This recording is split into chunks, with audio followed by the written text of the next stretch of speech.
Hello everyone, and welcome to the last webinar Wednesday of 2012. We're so glad you joined us today. Today's presentation is Cracking the Cholesterol Quandary. What do the numbers mean? And today we are at Clear Lake Medical Center with Dr. Holbert. Dr. Holbert is a family medicine doctor, and he joined Kelsey-Seybold Clinic in 2011. He's certified by the American Board of Family Medicine and was actually chief resident his last year of residency at Baylor College of Medicine, where he did his residency at Kelsey-Seybold Clinic. And a fun fact, he likes to cook especially healthy food. Imagine that, a doctor eating healthy food. You got to practice what you preach. But everybody, please know that you can go ahead and enter your questions in ahead of time. I know some of you already have. And as you're thinking about them through the webinar, some of them may get answered through the course of the webinar, but that's fine. So go ahead and start working on that now. And here's Dr. Holbert. Hello, good afternoon. So I wanted to talk first a little bit about what do we mean when we're talking about cholesterol, and what do all these numbers you see in your blood test actually mean and actually represent. Because that's been a source of a lot of confusion, especially if you read newspapers and a lot of popular diet books and things like that. So let's just go over and make sure we all know what we're talking about first. So what is cholesterol? Well, cholesterol itself is this waxy fat-like substance. It's a very important essential part of the body. It actually makes up your cell membranes and makes them nice and fluid, and makes everything function the way it should be. It's also an important building block for bile, vitamin D, testosterone, estrogen, all the other hormones. And it's also a component of these artery clogging particles in the blood that we call lipids. So cholesterol is not so much the enemy as these artery clogging particles called lipids. Okay, so whenever you get a blood test done to check your cholesterol, we call it a lipid profile. And that is looking at all of these different types of lipids. And you may have heard of some of these LDLs, HDLs, triglycerides, and things like that. And that is what we're actually looking at when we're talking about cholesterol. So cholesterol we don't pay so much attention to, it's these particles. And so let's just go through all of these particles and make sure we know what these are. So first of all, let's talk about the artery clogging particles.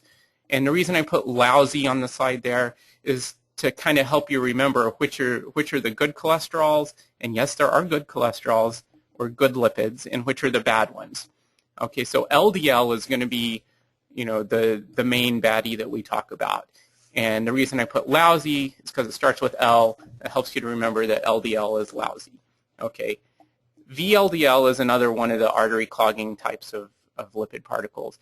And then triglycerides are also your main type of fat, and they're also something that is generally bad for your arteries. For those of you that may have some background in chemistry, you'll know that triglycerides are really just any fats. So any canola oil or anything you eat that has fat in it has triglycerides. So when we measure your triglycerides, we're actually measuring your lipid panel or your triglycerides when you're fasting. So you haven't had anything to eat for 10 hours or so.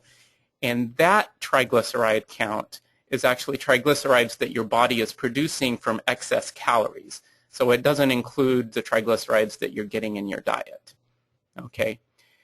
The other thing, other lipid particle that we look at is the HDL.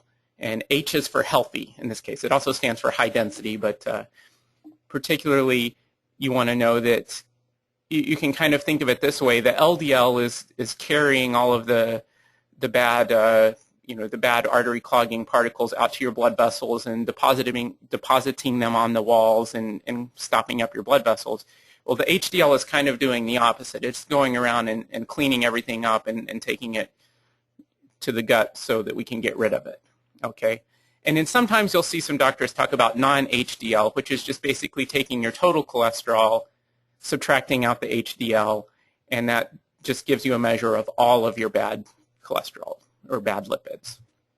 Okay, so where does cholesterol come from? And this is another thing that's been kind of confused in diet books and in the news if you look at it. Most cholesterol is actually made by the body. Your body's pretty good at making it when it needs to. Like I said, it's a very important thing for cell membranes, hormones, all these other things.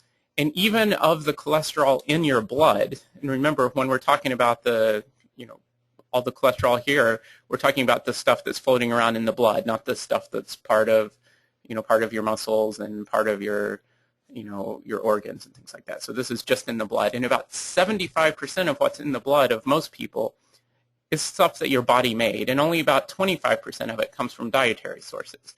And everybody knows, what's high in cholesterol? Eggs, shrimp, lobster, saturated fats, red meats, things like that. I'm going to tell you something that may sound a little bit unorthodox, but I've got lots of science to back me up on this one. I just want you to quit paying attention to the cholesterol content of foods. What's really more important is to pay attention to the fat content of foods, in particular the saturated fat content. And if anybody just really doesn't believe me on this, I can send you the British Journal of Nutrition article to back me up on this.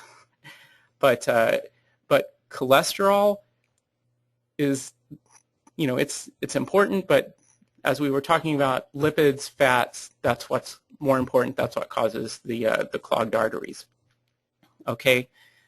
So what we find is that, even if you have a low cholesterol diet, so you're not eating any eggs or shellfish or anything like that, if you eat a lot of fat, your body's going to make the cholesterol to pair with the fats and make the LDL and triglycerides and all of those particles. Okay. So dietary cholesterol isn't so important. What are we worried about? Well, we're worried about getting too much saturated fat. Okay, so we want to limit the red meats and the lard and those types of things, because that's what has the really bad saturated fats in it. You want to get really as little of that as possible, but definitely less than 10% of your total calories. The other thing, we just want to make sure we're not getting too much fat in the diet. So really you shouldn't be getting more than about 35% of your total calories from fat. Okay, I'm not saying to get as little as possible from fat, because you actually do need some fats in your diet. You just don't want to go above that 30 to 35% range. Trans fats, you really just need to completely avoid these because they're essentially poison. So what are trans fats? Trans fats are these compounds you get from creating partially hydrogenated oils, or a lot of vegetable shortenings have trans fats in them. So really, you should just look at your foods, and if it's got that, that's a sign that that's really just a food you probably should not ever be eating. And I know there's a lot of newer vegetable shortenings and things like that that have figured out how to eliminate the trans fats. So you definitely want to stay away from those.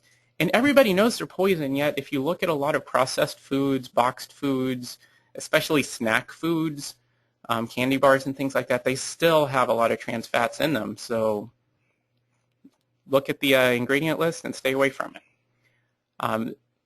Other things that affect your cholesterol levels, an excess of total calories. So I'm talking about calories from fat and from sugars and starches. So you'll still see all over the store advertisements for, such and such fat-free cake or fat-free, whatever food that's you already know is not good for you. Having it be fat-free doesn't make it good for you. All it does is means they put in a lot of extra sugar to replace the fat that they took out, and it still has a lot of extra calories that are going to be increasing your cholesterol levels. So other things that affect your lipid levels are going to be lack of exercise. There are some genetic conditions we'll talk about in a little bit, and then there are some other risk factors for having high cholesterol levels. Oh, this is not the updated slide set. Okay, well, we'll talk about this anyway. Our risk factors here, anybody who is overweight or obese, that actually will increase your LDL, the lousy or low-density lipoprotein, also increase your triglycerides, and just being overweight lowers your HDL as well. Then some other things, if you are a heavy drinker, that will raise your triglycerides, those fats, because it prompts your liver to produce more of these triglycerides. Taking estrogen, such as contraceptive pills, or taking estrogen supplements for menopausal symptoms. Now notice that it does two things for you. It raises your triglycerides, which are bad, but it also raises your HDL, the healthy stuff, as well. So don't take the message from this that you shouldn't be taking estrogen. Okay, it's part of the reason I updated this slide. Okay, type 2 diabetes. This has a huge influence on your triglycerides because your body is not handling sugar well, and you basically got this extra sugar floating around in your bloodstream that gets turned into triglycerides, which also float around in your bloodstream, raise your LDL, and put you at very, very high risk for developing heart disease.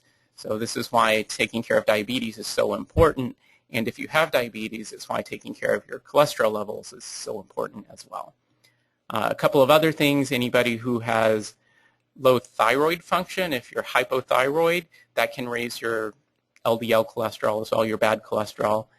And kidney disease, if you have chronic kidney disease, especially if it's gotten pretty far advanced, it will start to raise your triglycerides. Okay, so I said we talk about a couple of genetic causes of having high cholesterol, and let's just talk about a couple of the more common ones. There's one called familial hypercholesterolemia, which just is a genetic syndrome that causes your LDL to be very high, and actually so high that if you're a man, and being male is a risk factor for developing heart disease early. If you're a male and you have this genetic high cholesterol, you actually have a 50-50 chance of having a heart attack before you turn 60. And there's a similar type of thing for triglycerides, and it's about the same, the same frequency. About 1 in 500 of us in America will have this, and it's not quite as bad as the other one, but it also does raise your risk of heart disease, as well as having a pancreatitis for this one. So how do I know if I have one of these genetic syndromes, or if I have cholesterol from other sources, from not having a great diet, or from having diabetes or being overweight?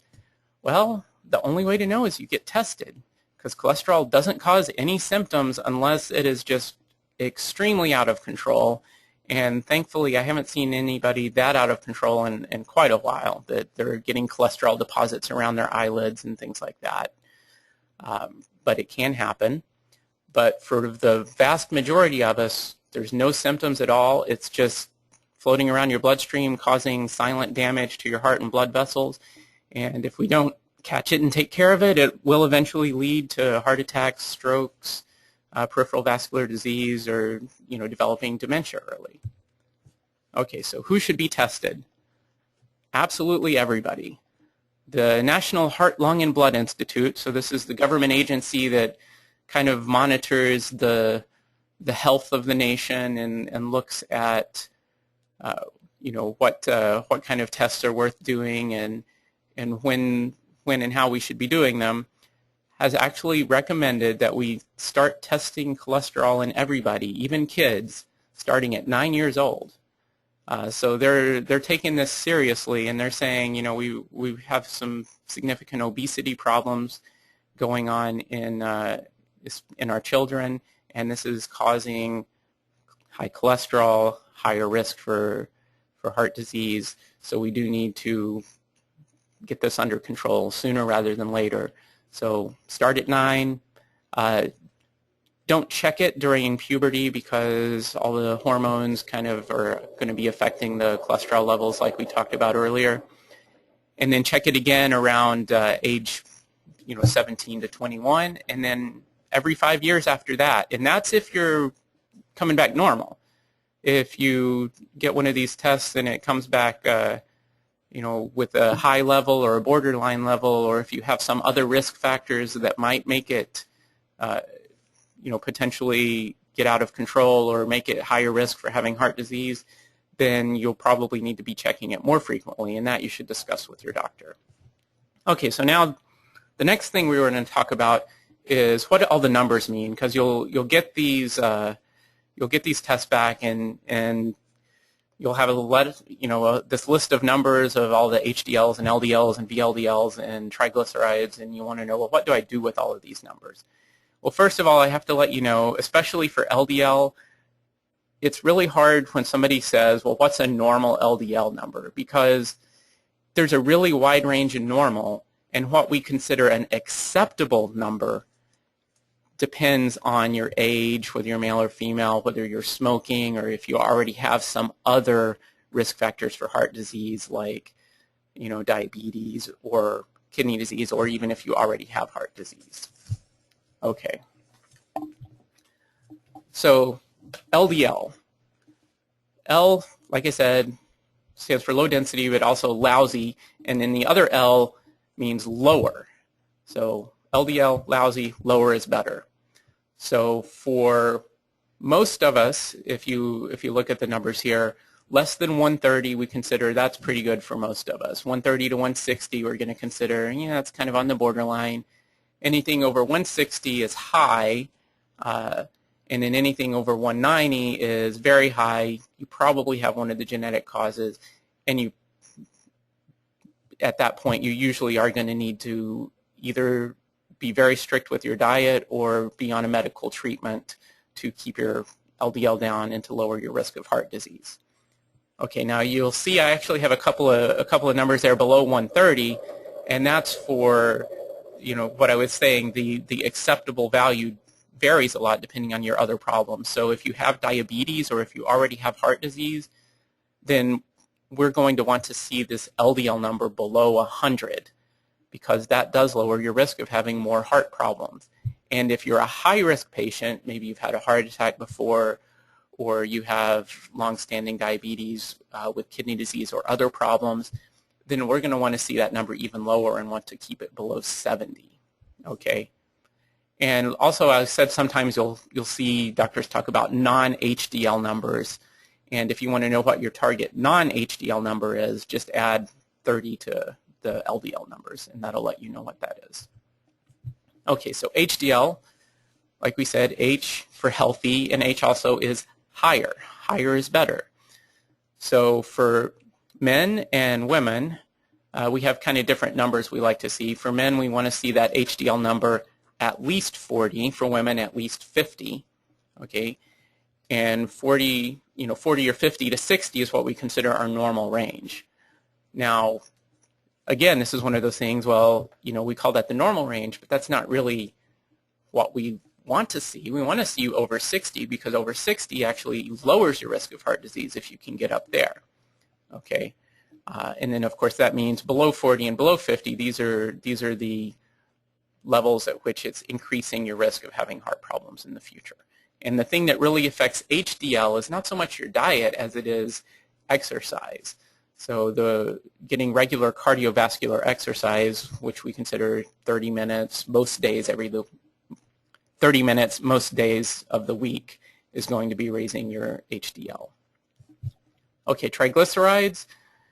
This is one that's nice to us. We have a pretty good normal level. Normal is less than 150. Now, of course, this is fasting. If you ever take a lipid panel and you're not fasting, like we said, the triglycerides also is going to include anything you ate in the last 8 to 10 hours, so that might be high. So always make sure your doctor knows that that you're not fasting if you're going in for a physical or going to have your lipids checked. 150 to 200 we consider borderline high. That just means you need to be watching your diet and trying to do some things to keep it down. And then over 200, that's when we start thinking about taking some more aggressive interventions to trying to get it down. If it's over 500, it definitely needs treatment, even if the rest of your cholesterol levels are great, because that's the level that it starts to really raise your risk of getting pancreatitis. And then it's over 1,000, pretty much you could get pancreatitis at any moment. And if you haven't known somebody that's had this before, it's just kind of a very painful, and it can be a life-threatening illness that can put you in the hospital for a little while. Okay, so that's your main lipid levels. I just wanted to cover a couple of other things. You'll see from some doctors that will order tests called C-reactive protein tests.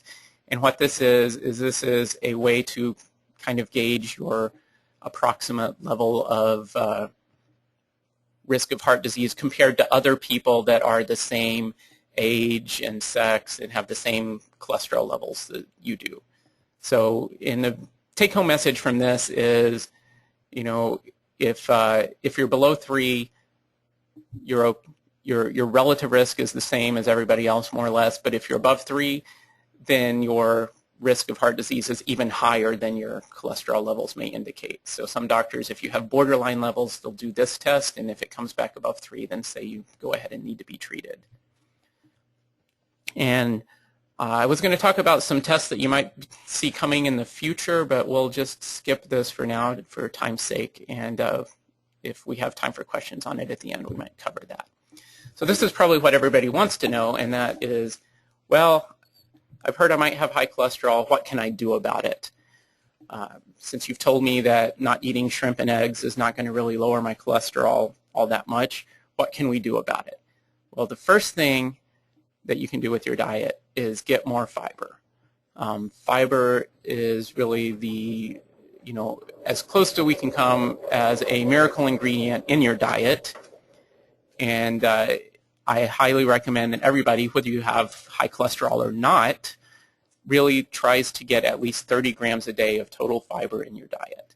So good sources of fiber, this is going to be fruits and vegetables, of course, legumes, so that means, you know, beans and chickpeas and all those types of things. Oatmeal is a good source of soluble fiber, which is the one that will lower your cholesterol. It also has a lot of calories in it, so you have to balance the eating healthy with not getting too many calories. Same thing with whole grains and whole grain breads and cereals is they have a lot of fiber, but they also have a lot of calories. So again, got to have that balance. So you want to be replacing white breads and cakes and things like that with whole grain breads and oatmeal. And same thing with nuts. Nuts are a good source of fiber as well as protein and omega-3 fatty acids. They're really a good food all around, but again, high in calories. So you want to replace other high-calorie foods that have less nutritious benefit with your nuts. Okay, as we talked about before, fats should be, you know, 30%, no more than 35% of your total calories in a day, but not all fats are equal. So unsaturated fatty acids, you may have heard of omega-3 or omega-6 fatty acids, and these are the you know, 2 different types of unsaturated fatty acids. And it turns out that even with this, to make it even harder to eat right, this is a little complicated because omega-3 is good for you and omega-6 isn't as good for you. It's better for you than saturated fats, but not as good as omega-3s. So you want to get foods that are rich in omega-3 fatty acids, and that's where you want as much of your fat calories as you can to come from. So things that are high in omega-3 fatty acids are fish, especially things like wild salmon, and nuts again, especially walnuts. And then if you're going to be cooking with oil, you want to use cooking oils that have a higher proportion of the omega-3 fatty acids, and that's going to be things such as canola oil, olive oil, safflower oil as well. And you want to stay away from things like corn oil and, quote, vegetable oil, which is usually soybean oil, or sometimes it can be corn oil, because those are more high in the omega-6 fatty acids and not as much in the omega-3. And then, of course, we said saturated fats, such as animal fats, are even worse. And unfortunately, even some plant fats can be saturated fats that aren't so good for you. So things like palm and coconut oils. And then, of course, I think we mentioned this before, trans fats are pretty much poison, so just stay away from anything that says partially hydrogenated on it. And that is still in so many packaged foods, especially the baked foods and snack foods. Okay, exercise and maintaining a healthy weight are very important for your cholesterol levels. As we mentioned before, there's no better way to raise your HDL than exercising. It also helps to take care of those excess calories that raise your triglyceride levels, and it helps to reduce your weight. not to mention all the non-cholesterol benefits, lowers your blood pressure, just makes you feel better, you have more energy, and so on and so on and so on. Keeping a healthy weight will lower your triglycerides and lower your LDL. Okay, now I've had people frequently ask me about what kind of dietary supplements can they take to help their cholesterol. Well, first of all, my general view on supplements is that if you have a healthy diet with lots of vegetables, fruits, and fiber, with most of your fat calories from healthy fats and not too many calories, that's better than any supplement you can take. So if you're doing that, there's really no point in taking supplements. Supplements are just going to be if you just can't get your diet to that point. So if you feel like you do need to take a supplement, the first thing I would look for is a fiber supplement. So things like Benefiber, this would be something that can help with your cholesterol a little bit. And fish oil. Fish oil especially will lower your triglycerides if that's a problem for you. So sometimes you'll see doctors, if your triglycerides are kind of in that borderline or just a little bit high level, they'll tell you to start taking fish oil and then check it again in a little bit. When you're buying fish oil, and this is another thing to just confuse everybody and confuse everything, is you want to not go so much by the dose that's printed on the front, but you want to look in the ingredients and see what it says for the total DHA plus EPA number. So those are the omega-3 fatty acids that are in fish. And you want the highest level of DHA and EPA for the lowest total amount of fat. And that's going to be the best fish oil supplement for you to get. And there is a prescription one, of course, that's purified, that's only the omega-3 fatty acids, and you can talk to your doctor about that if triglycerides are an issue for you. Now, you'll also see along the aisles of the grocery store some things that claim to be cholesterol-lowering plant materials, especially mixed into margarine and in pill form. And I'm talking about things like Benecol, the Promise Active butter-like spread, and then the Heartwise orange juice. Now what these are is they put in this plant sterols and stanols. And these do actually lower your LDL, but this may be one of those cases where, what it does to the number is not the same as what it does to your arteries, because when they try to study these chemicals in mice, it actually seems to make the arterial disease worse. Of course, mice are not people, and my view on this is that I think it's just too soon to know whether this is a real benefit or not. I certainly wouldn't be spending my money on these types of foods in the grocery store. But that's just my opinion, and like I said, it does lower the LDL, and I think the benefit from a healthy diet is better. Now, there are a couple that are just completely useless, and that would be things like red yeast rice and cod liver oil. Red yeast rice used to contain the same active ingredient as a prescription medication, but because of the hazards of unregulated doses of prescription medications, the FDA has required all red yeast rice sold in the U.S. to no longer have this, which means it's basically just rice, nothing good for you there. And in cod liver oil, it may sound like fish oil, but it actually has very little omega-3 fatty acids, so I would avoid that. Mm-hmm. Okay, so almost done. If of course the diet and exercise doesn't work, then you'll want to talk to your doctor about medications, about testing for why you might be having high cholesterol. So of course making sure you don't have liver disease, kidney disease, diabetes, or any other problems. Okay, and of course if you're smoking, there's really nothing that's going to reduce your risk of complications, both from heart disease as well as cancer and other types of things, as quitting smoking. And there are a couple of medications that can help with that, and there's a couple of websites there, smokefree.gov and quitnow.net, that you can go to if you'd like to get some more information about things that can help you stop smoking. So now we'll open it up to questions. Let's see what we have.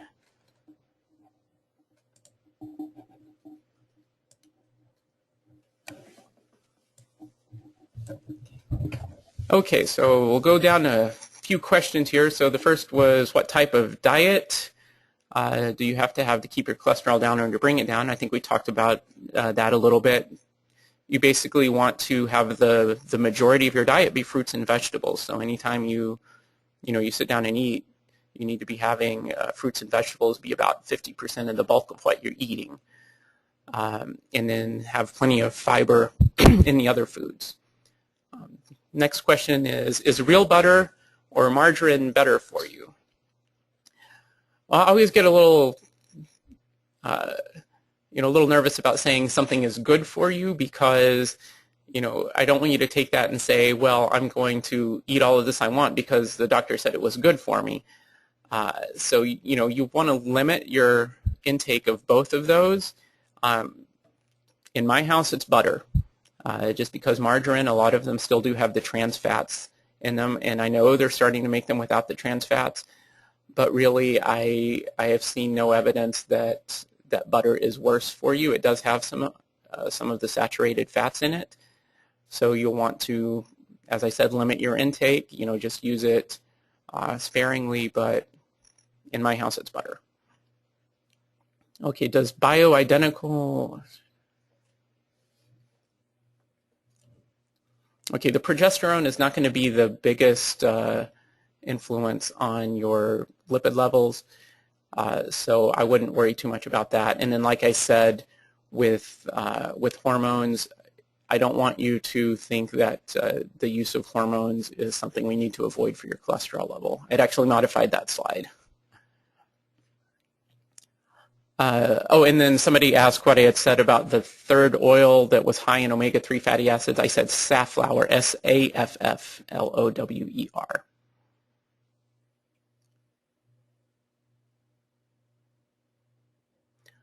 Okay, we have a question about benefiber versus metamucil. Benefiber is going to have more of the soluble fiber in it, which lowers your cholesterol levels, and that's actually part of what it's marketed for, whereas Metamucil is primarily an insoluble fiber. It's good for your colon health, and it's good to keep you regular, but it doesn't have as much of the cholesterol-lowering soluble fiber as the supplements like Benefiber.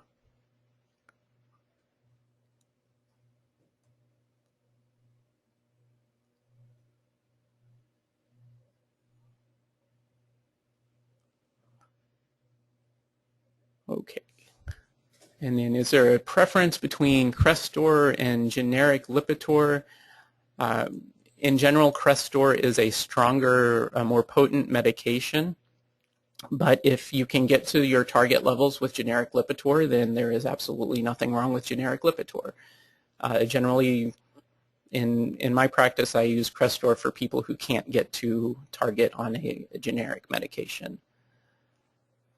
Then there is a question on krill oil, and I'm going to have to, actually the question is krill oil better than omega-3? And on this one, I'm going to have to say, well, nothing's better than omega-3. So the question is, does krill oil contain omega-3, and does it contain enough? And I'm going to have to confess ignorance on that one. I'm suspecting it's probably like cod liver oil, and then it probably contains too many other things that are potentially toxic. You want to go for the fish oil supplement that has the highest DHA plus EPA, as we mentioned before.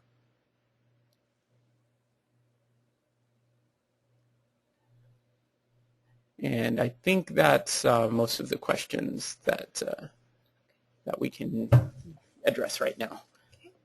Is there any more questions? Oh, one more last question. I want to take this one because this is good. The question is, what can one do to lower their cholesterol if they have a genetic predisposition? And it's the exact same as everybody else.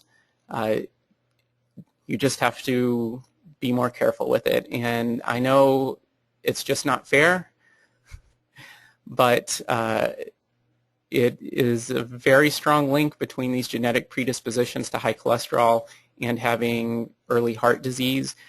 So in order to prevent the early heart disease, you do need to work to get the cholesterol levels down. You're more likely to end up needing a medication if you do have the genetic predisposition. in order to get your cholesterol to target levels. But apart from the medication, all of this advice will still help to lower your cholesterol. It just might still be high even if you're having a perfect diet if you have the genetic predisposition. Okay.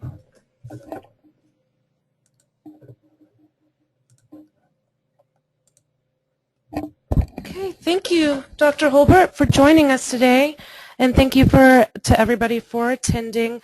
I saw some questions about how to get the slides. Go ahead and email me. My email address is valerie.clifton@Kelsey-Seybold.com, and that's VALERIE.CLIFTON, Clifton. Also, our next presenter is already lined up for next year. Some of you are Kelsey-Seybold employees, and hold on, bear with me just one second. And are eligible to gain points for, bear with me here. You're eligible to receive rewards for tuning into webinars. Well, I know that that point system is not going into, is going to be renewed yet next year, but what we're going to do instead is we're going to have a random drawing at every single webinar for one person who tunes in to get a $25 gift card to Target. Now, again, that's just for employees. But please make sure you go ahead and sign up for next year's first webinar. It's with Dr. Christine Lee. She is our family medicine, one of the family medicine doctors at West Clinic. And perfect topic for the brand new year, weight loss, small changes, big results. So go ahead and register. It's kelsey-seybold.com/webinars. And again, thank you so much, Dr. Holbert, for joining us today. And we'll make sure that everybody gets the corrected PowerPoint slides. Thank you.